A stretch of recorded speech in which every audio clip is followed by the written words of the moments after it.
6 takeaways growing a seven-figure D2C brand. Don't make these mistakes.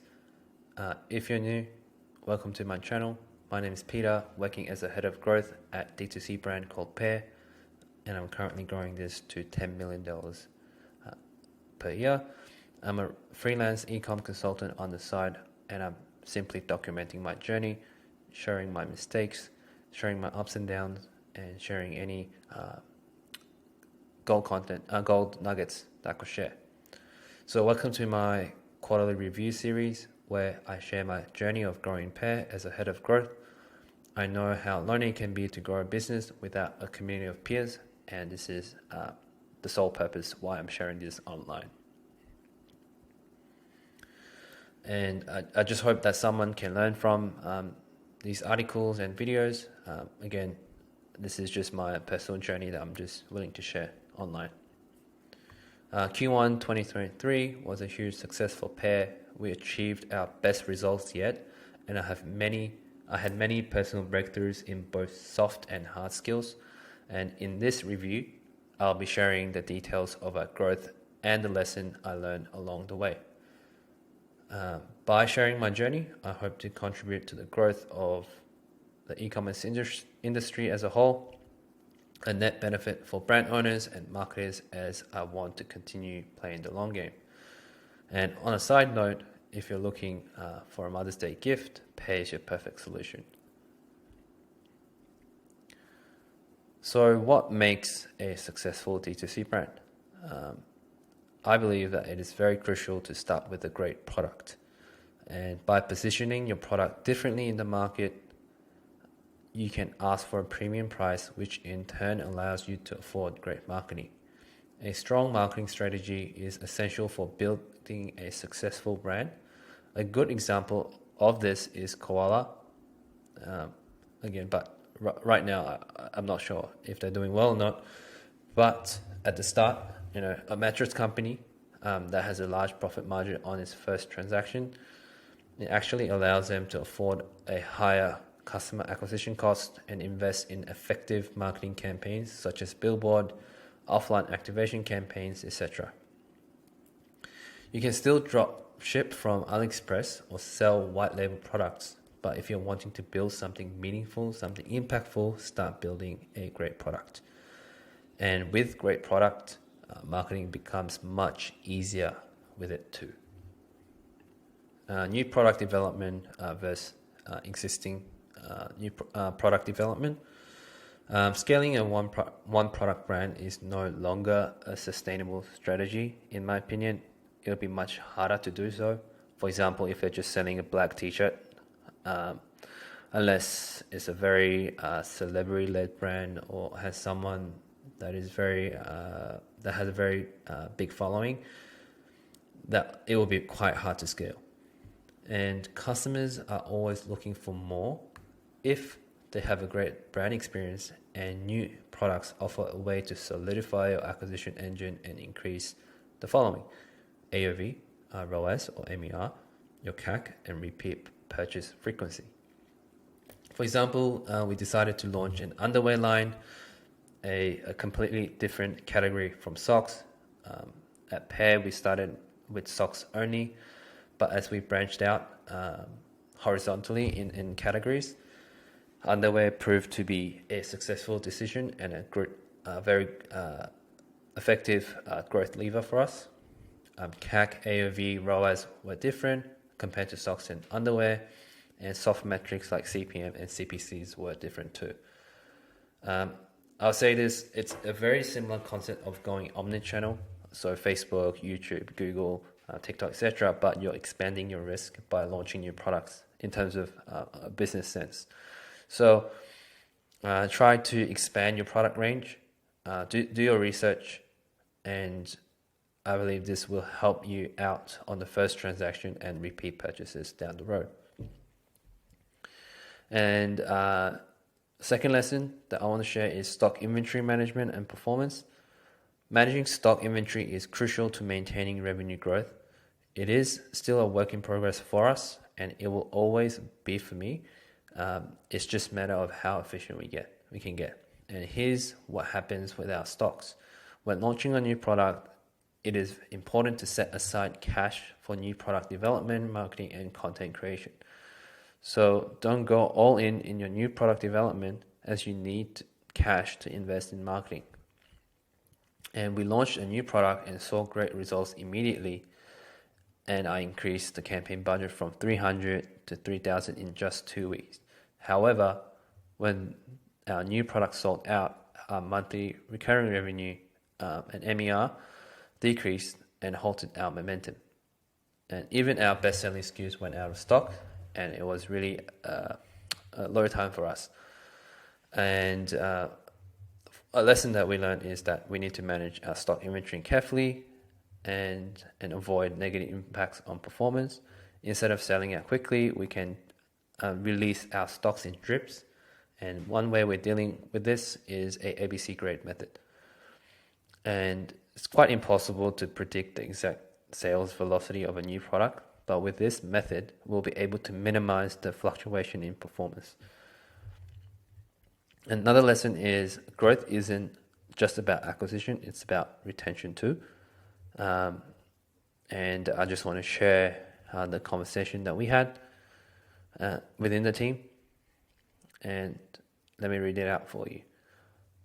Okay, guys, I've been listening to some podcasts about retention, and I think we should start prioritizing our customer experience team. Rather than viewing retention as solely an operational task, I believe it should be considered a brand and growth lever. Retention is crucial for e-commerce success, and I now think that email marketing is not a reliable form of retention. Email marketing is essentially reselling, quotation, to customers and does not necessarily increase their loyalty to our brand per se. Instead, true retention comes from community building and developing relationship with individual customers. It is about creating brand recall and building lasting connections. For example, look at Apple's iPad art workshops, Nike running clubs, and Lululemon yoga clubs.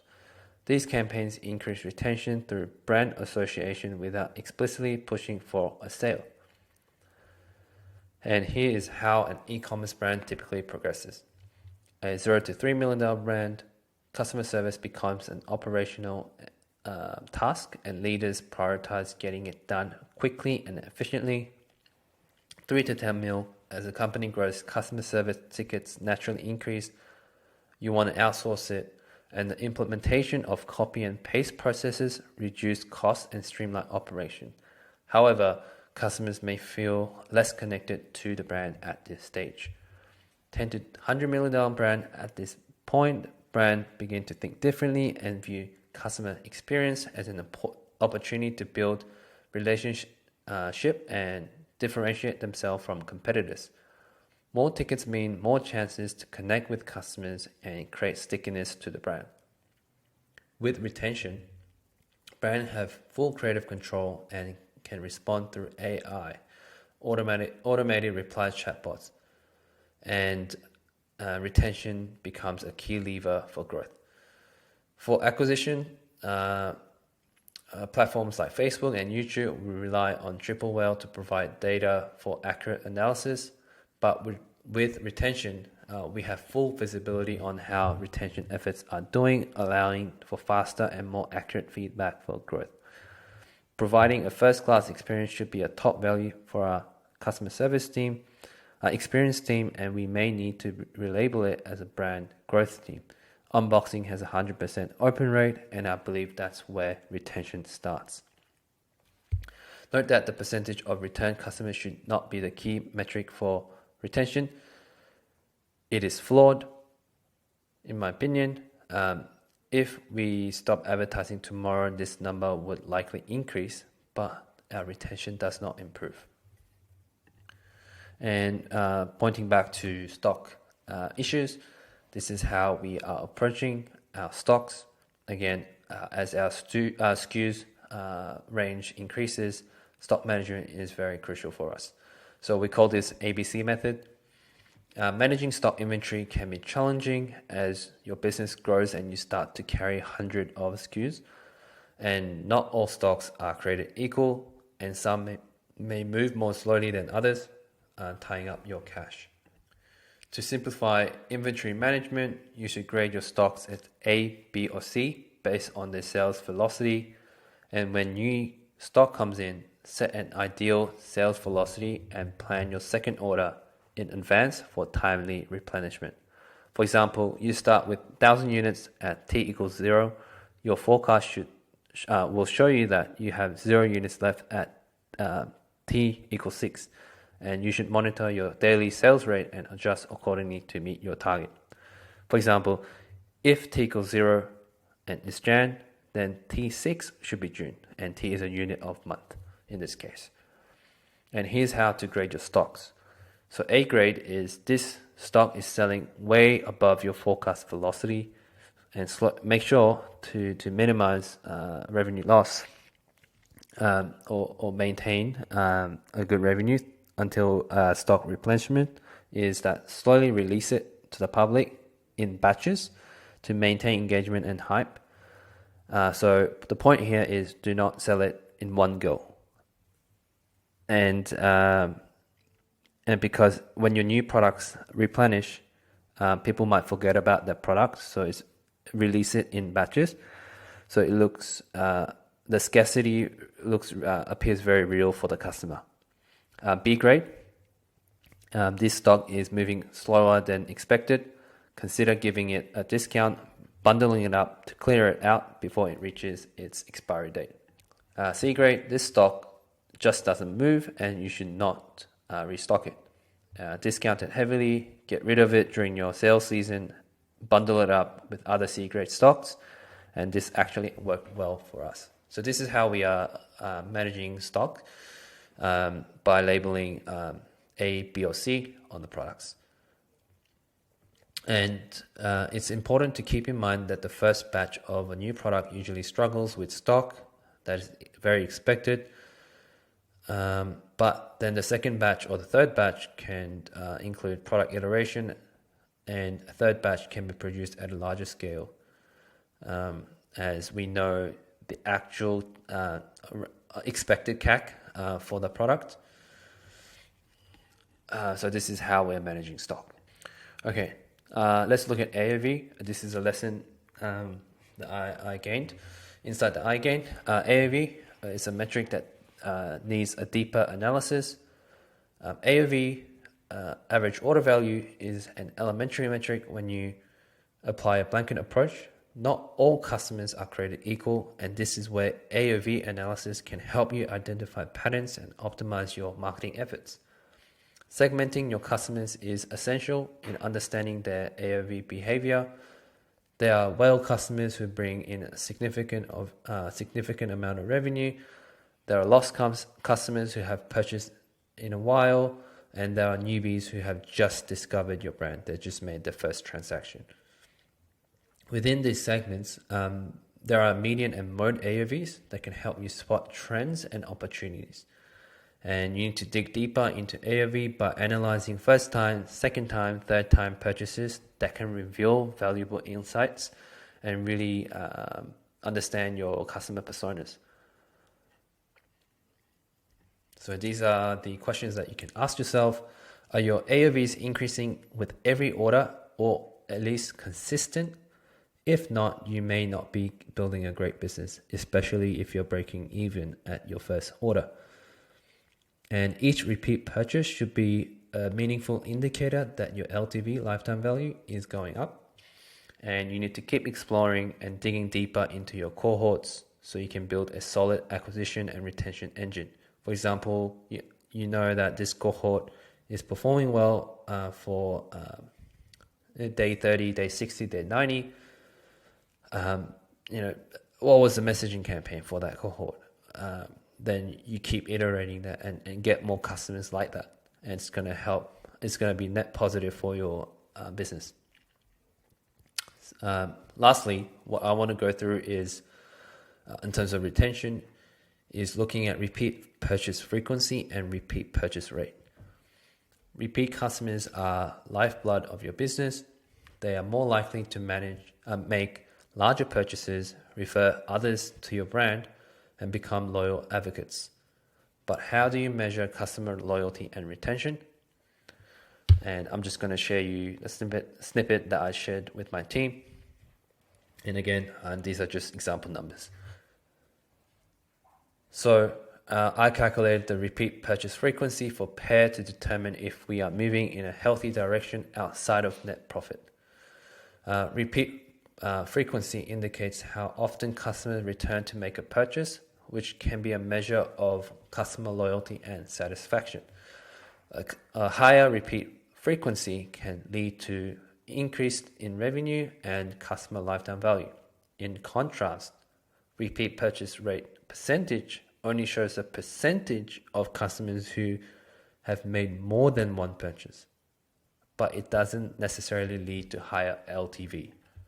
So repeat frequency and repeat purchase rate, the definition looks very similar, but the core definition, it's frequency versus percentage. So let me explain. So therefore, repeat frequency is a better indicator of customer retention than repeat purchase rate percentage. Here's an example. In the last 3 months, as of May 2023, X equals 3,000 orders placed, unique customers, N equals 1,700 orders more than once. So N equals 1,700 orders ordered more than once. So this gives us a repeat purchase frequency per customer of 0.56. This is again per customer. And last 6 months, X equals 15,000, N equals 8,100. So repeat purchase frequency, RPF, equals 0.54. And in the last 12 months, this is when we have less of a skew and less of a very solid retention happening. So last 12 months, X equals 23,000, N equals 17,200. Repeat purchase frequency is 0.75. Okay, so when we look at Jan 2020 to October 2021, during which we only saw product A, instead of product A, our repeat purchase frequency per customer was 0.17. So right, every customer is purchasing a 0.17 worth of repeat purchase. However, Feb 2021 to Feb 2022, we introduced product M and P, a new category. Our repeat purchase frequency per customer increased to 0.37. So essentially, we doubled our repeat purchase frequency, and this indicates that the introduction of new products is helping to increase our repeat purchase frequency, which is a very positive sign. Repeat frequency should be one of the key metrics for customer retention instead of repeat purchase percentage. Another example would be, let's say you have a sales event that comes up and you blast an email out. Your repeat purchase rate percentage would go up. But is that a good indicator of repeat purchase frequency? Probably not. Another example would be, let's say you stopped your advertising and there's no advertising to get new customers. Your repeat purchase percentage would go up because your past customers are purchasing. But only the percentage is going up. The percentage purchase rate is not going up. So it's kind of not a good primary indicator to measure success of retention if you're using percentage. So that concludes the 6 takeaways that I had, insight that I wanted to share. And I hope as a brand owner, as a marketer, you took some takeaways. I'm also open to feedback. If you have any discussions that you want to make, just let me know below. But I look forward to our next video, and I'll see you soon.